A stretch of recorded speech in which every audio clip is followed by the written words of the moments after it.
Hello दोस्तों, स्वागत है एक बार फिर से आप सभी का खबर पॉलिटिक्स में। तो दोस्तों, आज हम आपके लिए लेकर आए देश और दुनिया की तमाम बड़ी खबरें, तो वीडियो को आप अंत तक जरूर देखिए। चलिए दोस्तों, पहली बिग ब्रेकिंग न्यूज में आपको बताएंगे। पश्चिम बंगाल में वोटिंग से ठीक पहले भाजपा को लगा बड़ा झटका। नेताजी सुभाष चंद्र बोस के प्रपुत्र ने भाजपा से दिया इस्तीफा। टीएमसी में हुए शामिल, भाजपा को बताया ऐतिहासिक गलती। वही दोस्तों, अगली खबर में आपको बताएंगे असम चुनाव को लेकर कांग्रेस नेता गौरव गोगोई का बड़ा दावा। कहा, असम चुनाव में जबरदस्त वोटिंग बदलाव का संकेत, लोगों ने कांग्रेस की सरकार बनाने के लिए किया मतदान। वहीं दोस्तों, आपको बताएंगे ममता बनर्जी का भाजपा पर बड़ा हमला। कहा, अगर पश्चिम बंगाल में बीजेपी सत्ता में आई तो कई लोग बेघर हो जाएंगे। वहीं दोस्तों, आपको बताएंगे अखिलेश यादव ने मतदाता सूची के एसआईआर में हेरा फेरी का लगाया आरोप। कहा, बीजेपी मुद्दों पर पिछड़ती है तो संस्थाओं की लेती है आड़। वहीं दोस्तों, आपको बताएंगे दिल्ली में रन फॉर अंबेडकर मैराथन को राहुल गांधी ने दिखाई हरी झंडी। बीजेपी आरएसएस पर साधा निशाना। वहीं दोस्तों, बंगाल पहुंचे मोदी ने एक बार फिर से चुनावी रंग में हिंदू मुसलमान किया शुरू। बंगाल पहुंचकर मुसलमानों के खिलाफ जमकर मोदी ने उगला जहर। कहा, टीएमसी सरकार ने मदरसों के लिए 6000 करोड़ रुपये दिए मगर बंगाल के अन्य समुदाय को पैसा नहीं दिया। तो दोस्तों, सभी खबरों को एक एक कर हम आपको विस्तार से बताने वाले हैं। वीडियो को दिल से लाइक कर चैनल को सब्सक्राइब जरूर कर लें। इसी के साथ दोस्तों, पहली बड़ी खबर कल केशानी ममता बनर्जी का भाजपा पर बड़ा हमला। कहा, अगर पश्चिम बंगाल में बीजेपी सत्ता में आई तो कई लोग हो जाएंगे बेघर। दरअसल आपको बता दें, पश्चिम बंगाल के मुख्यमंत्री ममता बनर्जी ने भाजपा पर बड़ा हमला बोला है। ममता बनर्जी ने कहा कि अगर इस बार चुनाव में बीजेपी सत्ता में आती है तो राज्य में कई लोगों को अपना घर और आश्रय खोना पड़ सकता है। पूर्व बर्धमान जिले के खंडा घोष में एक चुनावी रैली को संबोधित करते हुए ममता बनर्जी ने कहा कि आने वाले दिनों में लोगों के पास ना कोई पता होगा, ना घर और ना ही परिवार। बीजेपी सब कुछ छीन लेगी। अपनी रैली के दौरान उन्होंने प्रधानमंत्री मोदी पर निशाना साधा और उन्होंने उनका नाम सीधे तौर पर नहीं लिया। उन्होंने कहा कि बीजेपी नेता 7वें वेतन आयोग लागू करने का वादा कर रहे हैं, लेकिन ये पूरी तरह भ्रामक है।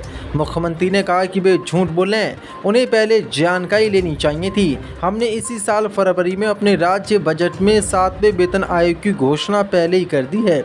पश्चिम बंगाल एक ऐसा मात्र राज्य है जहां सरकारी कर्मचारियों को पेंशन मिलती है, जबकि अन्य राज्यों में ये सुविधा नहीं है। इसके अलावा प्रधानमंत्री मोदी के उस वादे पर भी ममता बनर्जी ने सवाल उठाया, जिसमें उन्होंने कहा था कि बीजेपी की सरकार बनने पर बंगाल के मशहूर खाद्य उत्पाद और मिठाइयों को वैश्विक स्तर पर निर्यात किया जाएगा। मुख्यमंत्री ने कहा कि उन्हें ये भी नहीं पता कि हम पहले से ही इन उत्पादों को स्थानीय, राष्ट्रीय और अंतर्राष्ट्रीय स्तर पर बेच रहे हैं।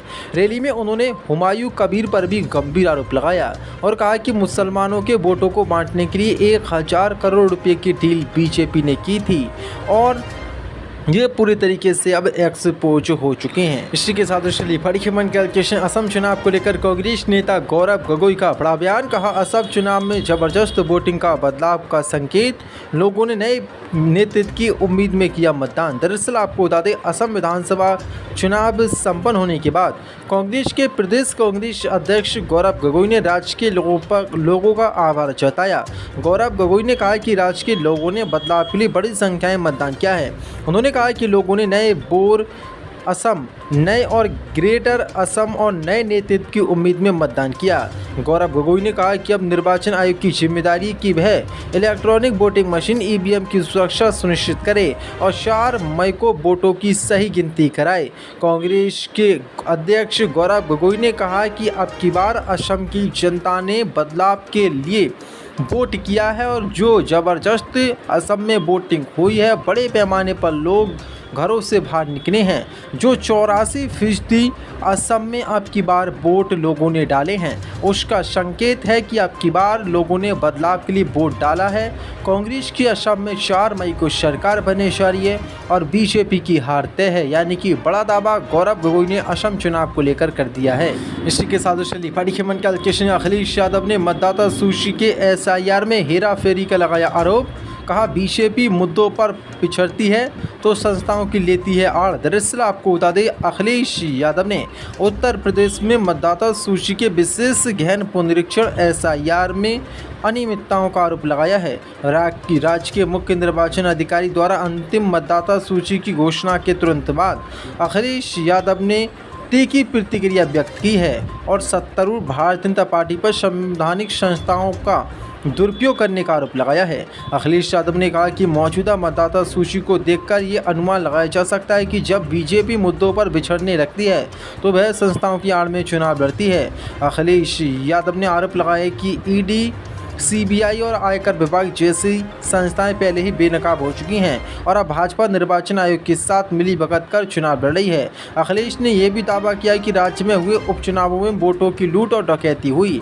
उन्होंने कहा कि स्थिति का वर्णन करने के लिए इससे भी कई कड़े शब्दों का इस्तेमाल किया जा सकता है। अखिलेश यादव ने मतदाता सूची में अनियमितताओं का आरोप लगाते हुए कहा कि जाली दस्तावेजों का इस्तेमाल करके मतदाताओं के नाम मतदाता सूची से हटवाए गए हैं। एक उदाहरण देते हुए अखिलेश यादव ने कहा कि नंदलाल नाम के एक मतदाता का नाम नकली हस्ताक्षरों का इस्तेमाल करके मतदाता सूची से हटा दिया गया, जबकि वह लिखना ही नहीं जानता था।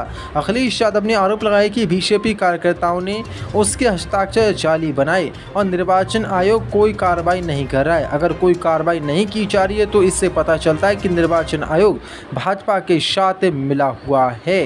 इसी के साथ चलिए बड़ी खबर कैलकुलेशन। दिल्ली में रन ऑफ अंबेडकर मैराथन को राहुल गांधी ने दिखाई हरी झंडी, बीजेपी RSS पर साधा निशाना। दरअसल आपको बता दें, लोकसभा में विपक्ष के नेता राहुल गांधी ने दिल्ली में रविवार को run for Ambedkar run for संविधान मैराथन को हरी झंडी दिखाकर रवाना किया। ये मैराथन अखिल भारतीय कांग्रेस समिति के अनुसूचित जाति विभाग द्वारा अन्य पिछड़ा वर्ग विभाग के सहयोग से आयोजित की गई। इसका मकसद युवाओं के बीच बाबा साहब के संविधान और उनके विचारों के प्रति जागरूकता फैलाना है। इस मौके पर राहुल गांधी ने कहा कि संविधानी बाबा साहब अम्बेडकर का सबसे बड़ा संदेश है। उन्होंने कहा कि अगर संविधान नहीं होता तो आज भारत इस स्वरूप में नहीं दिखाई देता। इस मैराथन के जरिए कांग्रेस युवाओं तक संविधान के मूल विचारों और समानताओं का संदेश देना चाहती है। राहुल गांधी ने RSS और भाजपा पर निशाना साधते हुए आरोप लगाया कि ये संगठन संविधान को ख़त्म करना चाहते हैं। राहुल गांधी ने कहा कि आज RSS बीजेपी के लोग संविधान को ख़त्म करना चाहते हैं क्योंकि वे नहीं चाहते कि देश में सभी को बराबरी मिले। राहुल गांधी ने कहा कि भले ही बीजेपी के नेता बाबा साहब की प्रतिमा के सामने हाथ जोड़ते नजर आते हैं, लेकिन उनके दिल में संविधान को ख़त्म करने की सोच है।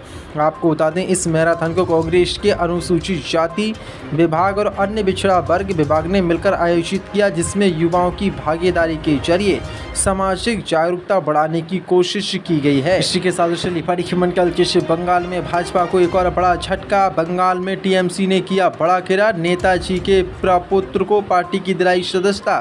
चंद्र कुमार बोस ने भाजपा को बताया ऐतिहासिक गलती। दरअसल आपको बता दें, पश्चिम बंगाल विधानसभा चुनाव को लेकर सियासी सरगर्मी चरम पर है। इसी बीच राज्य की राजनीति में एक बड़ा घटनाक्रम सामने आया है। महान स्वतंत्रता सेनानी नेताजी सुभाष चंद्र बोस के प्रपुत्र चंद्र कुमार बोस आधिकारिक तौर पर ममता दीदी की पार्टी तृणमूल कांग्रेस में शामिल हो गए। चंद्र कुमार बोस ने यह फैसला आगामी 2 चरणों वाले विधानसभा चुनावों से ठीक पहले लिया है। सियासी गलियारों में इसे भाजपा के लिए बहुत बड़ा झटका माना जा रहा है। TMC का दामन थामते ही चंद्र कुमार बोस ने अपने पूर्व दल बीजेपी पर तीखे हमले किए। उन्होंने सितंबर 2023 में वैचारिक मतभेदों का हवाला देते हुए भाजपा छोड़ी थी। अब उन्होंने खुलकर कहा कि भाजपा में शामिल होना उनके जीवन की एक ऐतिहासिक गलती थी। उन्होंने आरोप लगाया कि भाजपा का एकमात्र लक्ष्य चुनाव जीतने के लिए लोगों के बीच विभाजन और ध्रुवीकरण पैदा करना है। उन्होंने अपनी बात रखते हुए कहा कि मैं सांप्रदायिकता से सांप्रदायिकता के जरिए नहीं लड़ सकता। अगर किसी पार्टी का मकसद सिर्फ समाज को बांटना है तो मैं वहाँ नहीं रह सकता।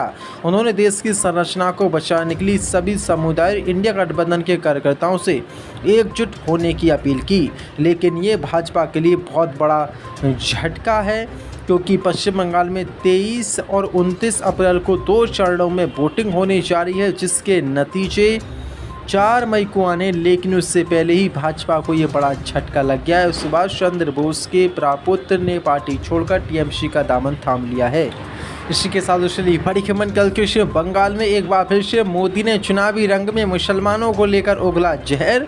कहा टीएमसी सरकार ने मदरसों के लिए 6000 करोड़ रुपये दिए लेकिन हिंदुओं को कुछ नहीं दिया। दरअसल आपको बता दें प्रधानमंत्री मोदी ने पश्चिम बंगाल में तृणमूल कांग्रेस सरकार पर निशाना साधते हुए मुसलमानों को लेकर जमकर जहर उगला। मोदी ने आरोप लगाया कि टुकड़े टुकड़े गिरोह ने पूर्वोत्तर को देश के शेष भाग से अलग करने की रणनीतिक सिलीगुड़ी कॉरिडोर को काटने की धमकी दी थी और टीएमसी ने अपनी तुष्टिकरण की राजनीति के कारण सड़कों से लेकर संसद तक उन्हें समर्थन दिया।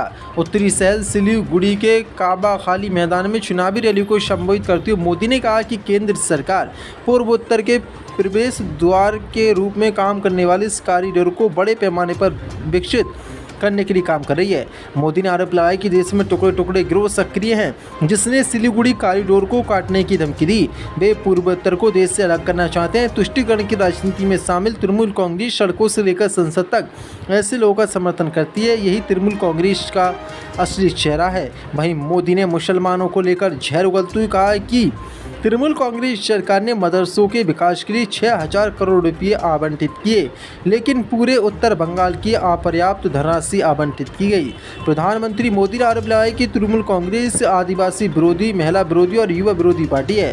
उन्होंने कहा कि बंगाल की जनता में दिख रहे जोश ने उन्हें आश्वस्त कर दिया है कि आगामी चुनावों में तृणमूल कांग्रेस की हार निश्चित है। राज्य में 2 चरणों में मतदान होंगे और पहले चरण में सिलीगुड़ी में भी 23 अप्रैल को वोट डाले जाने हैं और मोदी ने यहां पर एक बार फिर से चुनावी मौसम में हिंदू मुसलमान पश्चिम बंगाल में जाकर भी कर दिया है।